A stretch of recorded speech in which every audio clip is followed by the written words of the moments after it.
الذین آمنوا وہاجروا وجاہدوا فی سبیل اللہ باموالہم وانفسہم اعظم درجۃ عند اللہ.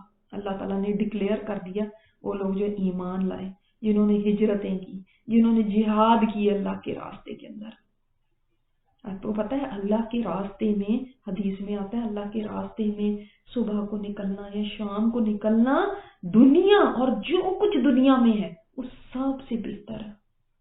اگر آپ اللہ کے راستے میں نکلتے ہیں نا، اللہ کے دین کی خدمت کے لیے، اس کے کام کے لیے، علم حاصل کرنے کے لیے اللہ کے راستے میں آپ نکلے ہیں، اللہ تعالیٰ کے لیے کوئی بھی کام کرنے کے لیے اس کے راستے میں نکلے ہیں، تو یہ دنیا اور جو کچھ دنیا میں وہ سب سے بہتر ہے. یعنی آپ کی جابوں سے، آپ کے گھر باروں سے، آپ کے بچوں سے، آپ کی فیملی سے، آپ کے پیسے سے، سب چیزوں سے زیادہ یہ چیز بہتر ہے.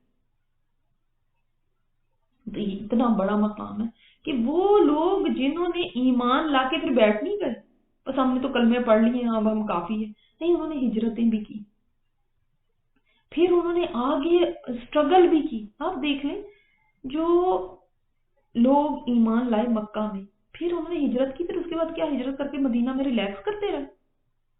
انہوں نے تو یہ نہیں کہا کہ اچھا تو اب ہم نے ہجرت تو کر لی، اپنے گھر بار تو چھوڑ دیے، اب اور کیا کر لیں، اتنا کافی نہیں ہے، ہم نے بہت بڑا کارنامہ کیا تو اب کافی ہونا چاہیے. نہیں، پھر وہ آگے انہوں نے اپنی جانوں اور مالوں سے جہاد کیا. آپ صلی اللہ علیہ وسلم نے فرمایا کہ اللہ کے راستے میں جہاد کرنے سے بڑھ کر کوئی عبادت نہیں ہے. اللہ اکبر.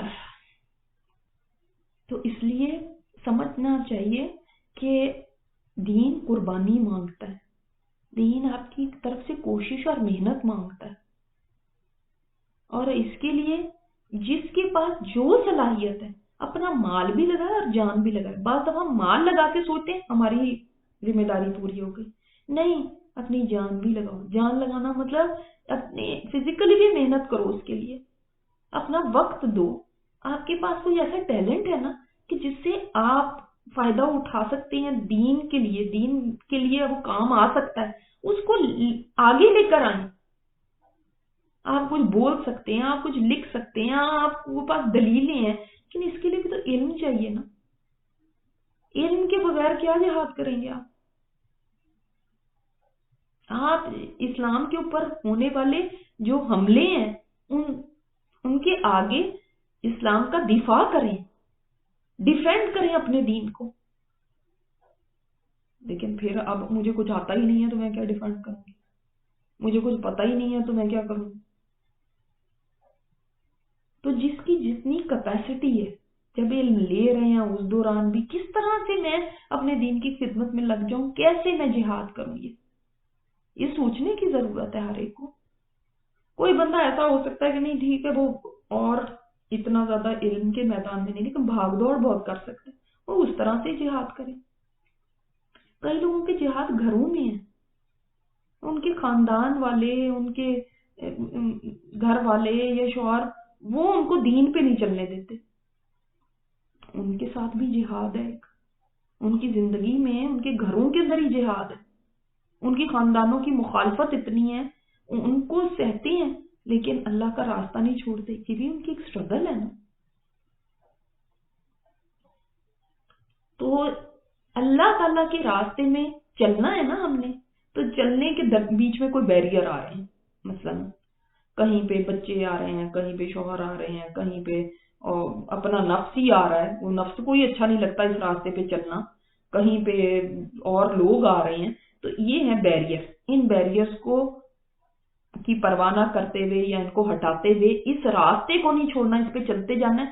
یہ سٹرگل ہے، یہ ہے جہاد. سمجھے نا، ایک روڈ ہے، اس کے بیچ میں ایسے ایسے رکاوٹیں آتی جا رہی ہیں، اور رکاوٹیں آئیں گی. یہ ہمارا نفس تو سب سے پہلے بیٹھا ہوا ہے نا رکاوٹ بن کے.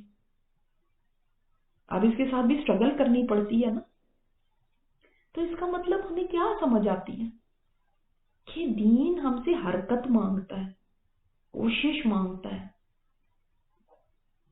اور اگر ہم بس اپنی دنیا بنانے میں تو بہت محنتیں اور کوششیں کر رہے ہیں، اپنے گھروں کو سنوارنے میں بہت محنتیں اور کوششیں کر رہے ہیں، لیکن اس طرف توجہ نہیں ہے، تو اللہ تعالیٰ فرماتا ہے یہ ہیں زیادہ بڑے درجے والے اللہ کے نزدیک.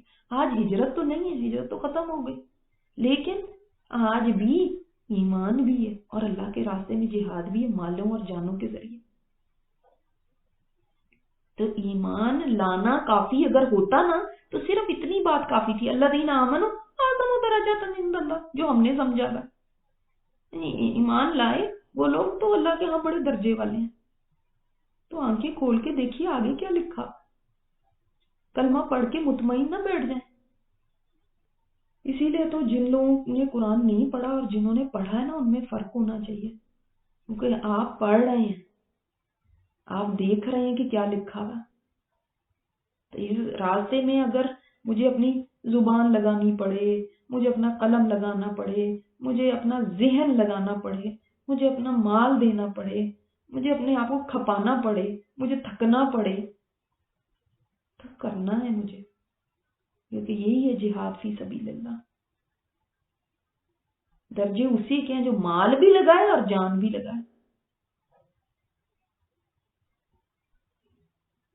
اور آپ دیکھ لیں یہ جو نفس کو چیزیں پسند ہے نا وہ اس کو چھوڑنا نہیں چاہتا، کہتا نہیں اسی کے اوپر چلتے رہو، مجھے تو یہ پسند ہے، مجھے تو ایسا بننا سنورنا ہے، مجھے تو نیند چاہیے، مجھے تو آرام چاہیے. جب یہ چیزیں چھوڑنی پڑتی نفس کو بڑی تکلیف ہوتی، لیکن یہی تو نفس کے خلاف جہاد ہے. اولئک هم الفائزون، تب وہ فائز، اولئک هم الفائزون، یہی لوگ ہیں وہ جو کامیاب ہونے والے ہیں، جو آگ سے بچا لیا گیا اور جنت میں داخل کر دیا گیا، تو وہ ہے کامیابی.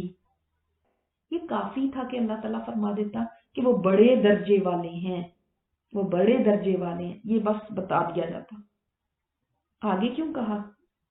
وہ فائزون ہے، فائزون یعنی یہ وہ ہیں جو اپنے محلات میں جن کی پوسٹنگ ہو چکی، تقرری ہو چکی، فائز ہو چکے. یہ لاسٹ سٹیج ہے جہاں پہ کامیابی ہے، کامیابی پہ پہنچ چکے. یعنی سبحان اللہ. اور ہجرت ٹھیک ہے، وہ والی ہجرت تو نہیں کہ اپنا وطن چھوڑنا پڑے، لیکن آپ صلی اللہ علیہ وسلم نے ہمیں بتایا کہ گناہوں کو چھوڑ دینا بھی ہجرت ہے. ہجرت ہے نا کہ گناہ چھوڑ کے انسان نیکی کی طرف آ جائے، وہ بھی ہجرت ہے. تو وہ والی ہجرتیں موجود ہیں. اگر آپ کے زمانے میں وہ والے، اللہ تعالیٰ کا شکر ہے کہ وہ والے حالات نہیں ہیں جہاں پہ ایسے ستایا جائے کہ دوسری جگہ جانا پڑے. آج شوق سے ہجرتیں ہم اس لیے کرتے ہیں، دنیا کے لیے کرتے ہیں، پیسہ کمانے کے لیے، ایجوکیشن کے لیے ہجرتیں کرتے ہیں. اللہ کے دین والی ہجرت تو اب رہی نہیں، کوئی ایسا مسئلہ کہیں ہے نہیں، انلیس کوئی ایسے علاقے ہیں جہاں سے ہجرت جائز ہو جاتی ہے، لیکن ادروائز عام عمومی طور پہ ایسا نہیں ہے کہیں. اب کیا ہے، ہم ہجرت کریں گے، اب یہ ہجرت کریں گے. تو ایسے لوگوں کے لیے یبشرہم ربہم برحمت منہ، خوشخبری دیتا ہے ان کو ان کا رب، کس چیز کی؟ رحمت کی، اپنی طرف سے، اسپیشل اپنی رحمت کی، منہ اپنی طرف سے. اب میں آپ کو کہوں یہ ایک چیز آپ کے لیے، ایک چیز میں کہوں یہ میں نے اپنی طرف سے آپ کے لیے لی ہے، تو کوئی فرق تو ہوتا ہے. اس کے اندر سوچیں کہ کتنی بڑی وہ چیز بن جاتی جو اللہ تعالیٰ فرما دے کہ میں نے اپنی طرف سے، خاص میری طرف سے ہے یہ رحمت. ان کے لیے رحمت ہے، اور صرف اتنا نہیں، رضوان، رضامندی، اللہ راضی ہو جائے گا ایسے لوگوں سے. اور یہ اتنی بڑی نعمت ہے اللہ تعالیٰ کا راضی ہو جانا. میں تو سمجھتی ہوں کہ جنت سے بھی بڑی نعمت یہ ہے، اس لیے کہ وہ حدیث جو آتی ہے نا مسلم کی، کہ اللہ تعالیٰ جب جنتی جنتوں میں چلے جائیں گے اللہ تعالیٰ فرمائے گا اے جنتیوں، وہ عرض کریں گے اے پروردگار لبیک، تو اللہ تعالیٰ فرمائے گا تم راضی ہو؟ وہ کہیں گے اللہ ہم کیوں نہ راضی ہوں، تو نے ہمیں وہ عطا کر دیا جو کسی کو بھی نہیں دیا.